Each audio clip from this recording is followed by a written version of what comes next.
Hey everyone, hope you're doing well. This is Drew and John Creekmer here with Creekmer Wealth Advisors. And in today's deep dive, we're going to talk about the investing process that we have here at Creekmer Wealth, and some mega trends that we are tracking with some data to kind of provide some credence to why we think it's so exciting to follow these trends. But before we dive into it, John, how you doing today? Doing great. I just been watching and looking at a lot of different things. I was actually home, I don't know, probably last week, and Stacey and I were talking just in general over dinner, just trying to figure out the name of a radio show that we used to listen to from years ago about this boy, probably in junior high age, and he was an explorer and couldn't think of his name, and so we were talking about that for a while over dinner. And then later that night, Stacy on her Instagram feed, she actually got an advertisement for Jonathan Parks, Explore. And it's kind of like, how in the world? It's just like creeping me out that everywhere we go, our phones are listening to us, and it's searching for things and sending stuff over. I actually had a time, we were heading home a couple of weeks ago from Peoria. I had to do some work outside of the house, and I was going to go up and clean the roof and my gutters, and I have a big tree in this one corner, and it came back out with water. So I was bemoaning the fact of having to get a ladder out and climb up to the top of the roof and get up there and clean out the gutters. And so I was actually on the roof. I was taking a break. I was sitting there drinking some sweet tea, and my phone buzzed. I looked at it. I had an advertisement for a gutter helmet, and so it's like, so we were talking about needing a gutter guard or something, and somehow my phone knew that I was 20 feet off the ground working on the gutters, and it sent me an ad. I don't know how they do it. That big data with all of the artificial intelligence and all of that, it kind of freaks me out a little bit. Yeah, it's pretty crazy, and that's some of the trends that we're going to talk about here. And I think that's become more and more of a thing the last few years, and that's probably just going to accelerate, which is maybe a little bit scary for some folks to think about. And so we'll definitely get into that in a moment. John, let's kind of zoom out here and talk big picture first. We have this chart from JP Morgan showing 20-year annualized returns by asset class from '01 through 2020. Obviously, these numbers have changed a little bit since then, since so far 2022 has been one of the worst starts of the year for the 60-40 portfolio on record, and bonds and stocks in general. And so these numbers are a little bit different, but the story is still the same regardless of what the numbers look like. The average investor typically underperforms by 4 to 6 basis points, depending upon what time period you're looking at, 4 to 6 percentage points. And so one of the biggest things that we've seen over the years, and for why that is because people don't have a plan, they don't have rules, and they don't stick to their plan or follow their rules whenever things get bouncy, if they do have them. And so, John, how have we extrapolated out from this chart, from this thought process of we don't want to be the average investor, how have we extrapolated that out to our investing philosophy? I think it's a key point, Drew. When you look at that chart that was up, we see that the green area is actually the S&P 500. And so over the last 20 years, it's averaged 7.5% a year. I know people always say the stock market, you can count on doing 10% a year, the 10 to 12% a year. We hear different people on the radio talk about stuff like that. Well, the reality is the last 20 years it's only averaged 7.5%. But what's really kind of intriguing is that with most people, so much of our retirement net worth and our total dollars is actually tied up in the stock market for mutual funds and individual stocks. But the average investor has only averaged 2.9% a year. And so that's a difference, like you were saying, of 4.5 to 5.5 percentage points a year underperformance. So the average investor is earning about 30% less, only earning 30% of what the overall stock market is doing. So that greatly impacts your realizing your financial objectives. And so we think that it really comes down to people not having a plan and not executing a plan long term. And there's many psychological reasons. Drew, I know that one of your master's degree was actually done in behavioral finance with a huge emphasis in the psychology of investing and why do people make the investment decisions that they do. And there's many reasons why for the underperformance. The number one reason is that there's no plan as far as how to build an investment portfolio is actually tied to a client's goal objectives. And so the first thing that you have to do is identify what your goal objectives are. And there has to be, with a goal objective, you can actually bring it down to two key areas. One is the time frame of which you're going to need to access the money. And then the second part of that is the total dollar amount you're going to need at that period of time. So once you have those two items, you can actually go and say, what type of investments do I need to give me the rate of return that I need to realize that goal objective? So the first one is a simple plan. And then the second one is really the discipline and rules to execute on the plan.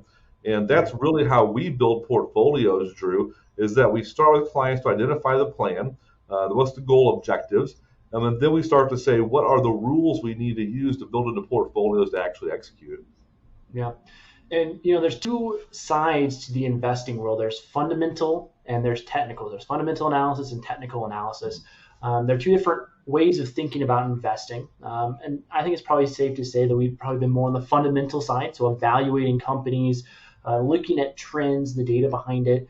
But we also are starting to use more technical analysis to help us firm up and tighten up our rules. And we spent a lot of time over the last really 2 years reevaluating our process, like you should always do as an investor. And we're trying to improve upon it constantly. And so, John, can you kind of talk about what the big technical analysis indicator is that we're using now more in our investment management process?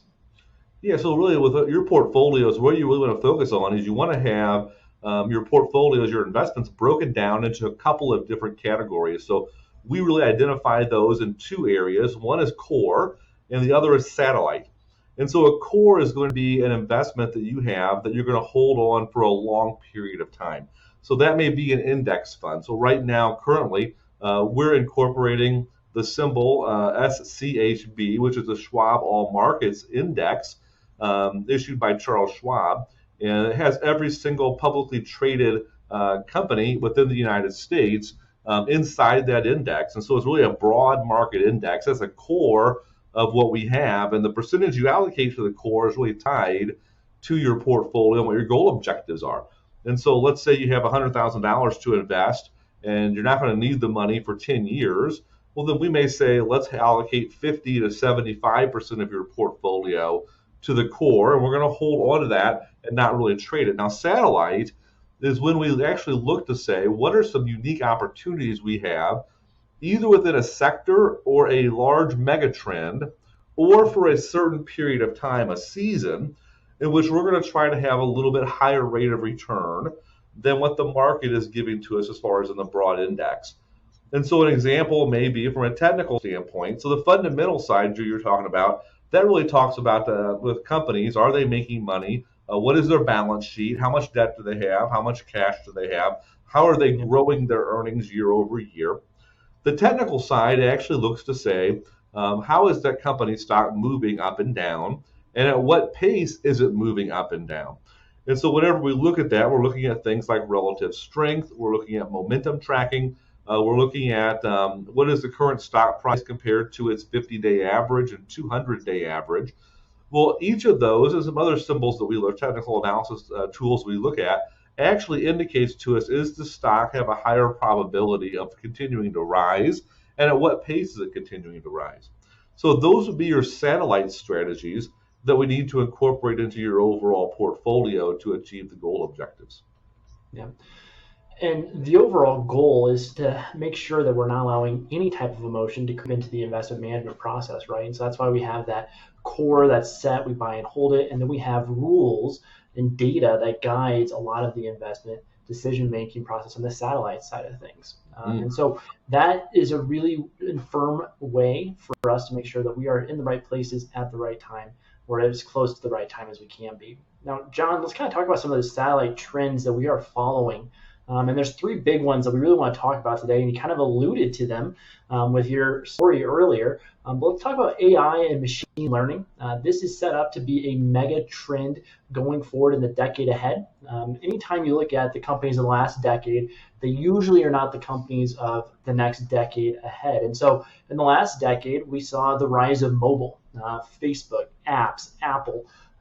That was a massive market. We got multiple $1 trillion market cap companies out of this. Now, the AI and machine learning market is projected to be a $15.7 trillion market. That's about 5 to 7 times larger than what the mobile market ended up being. And so this is a potential massive opportunity in this space. And so, John, what are you thinking about AI and machine learning? Yeah, so what we're seeing is that really in every area of life, so it doesn't matter if it's medicine, if it is communication, if it is things as far as in our shopping habits, if it is areas as far as on driving, as far as in vehicles, really any type of a vehicle that would move you from one location to the other. It all has to do really with how do we get to the best decision point in all of those areas. And so with AI or artificial intelligence or machine learning, what we're really looking at is what are ways to accelerate the process to get to quality decision points. So in other words, whenever we see certain things coming up in the health area, with your physicians and then with your online resources, as far as for your medical needs, they are actually utilizing technology that based upon symptoms, based upon your medical history, based upon various inputs, it's helping to get to a better diagnosis position at a faster pace, and so which they can treat those areas.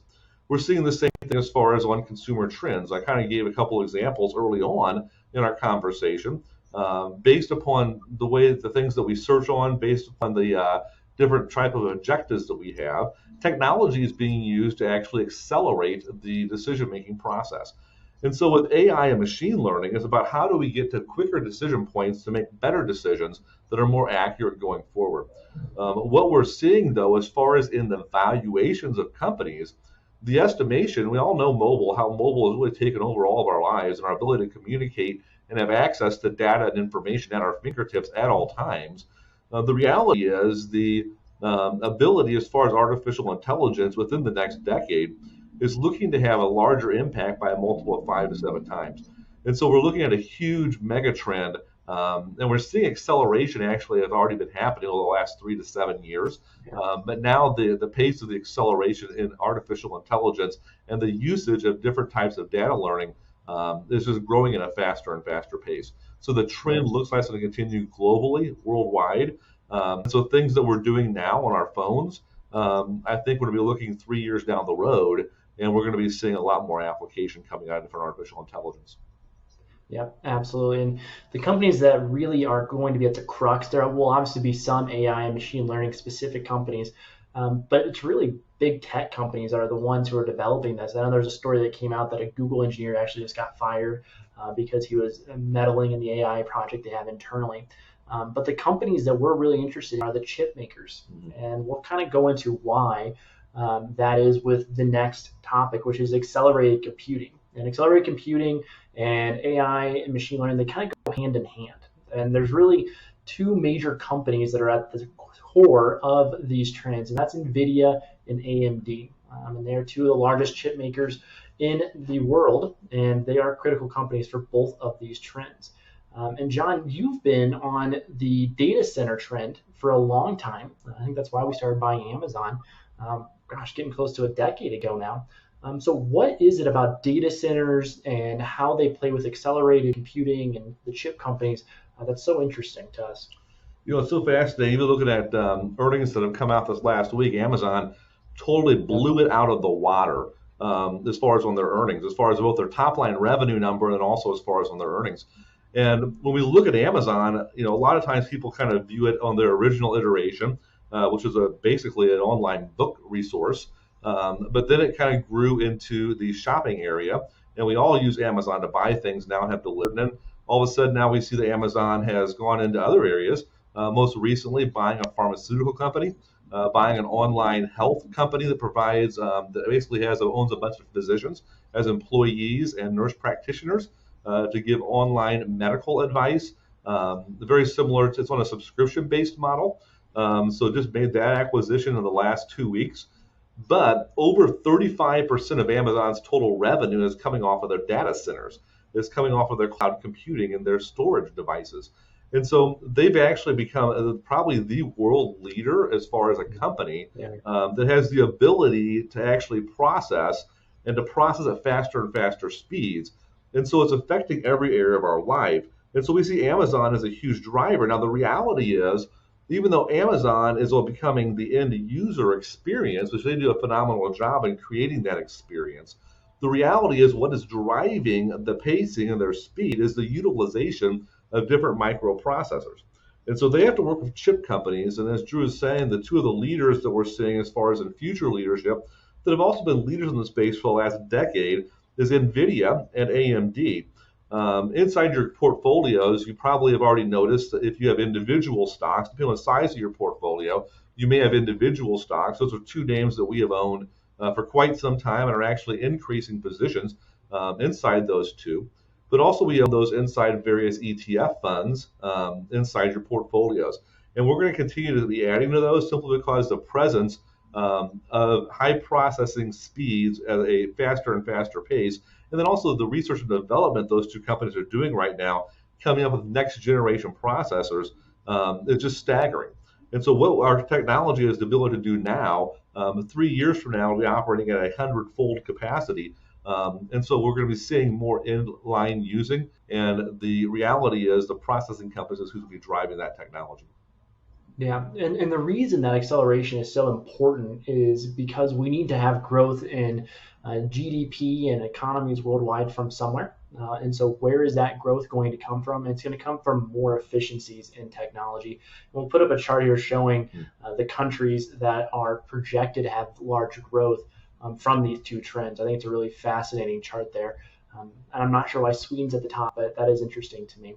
So find that chart interesting. And John, let's revisit a trend that we've talked about a lot, and we think it's a really important one, and that is the cloud and big data trend. And we've been invested in cloud via a couple of different ETFs over the last number of years. In the last really 6 to, I want to say 9 months, that trend or those investments have really been disproportionately beat up relative to the broader market. Can you kind of talk about where we are at in the cloud and big data trend, and if this is a trend that we want to stay invested in or not? Yeah, so we are really at the early stages of a cloud big data trend. And so that's something that we're going to continue to see more and more data, which is being held as far as in the cloud systems. Now, whenever you look at any new industry that is beginning, no matter what it is, and so even when you think about even things from the Pony Express, and so go way back 150 years ago, delivery of information via horse, that was a brand new industry at one point in time. Well, the reality is Western Union, they were a leader in that space 150 years ago. Well, they were not the only one. There were other companies there. Over the course of time, as we saw economies expand and retract, as we saw the cost of doing business grow, as we saw, quite honestly, we saw them being held up a lot. Well, then all of a sudden, some companies went out of business and they no longer existed. Then you have a handful of communication providers that are still in existence that were around in that period of time.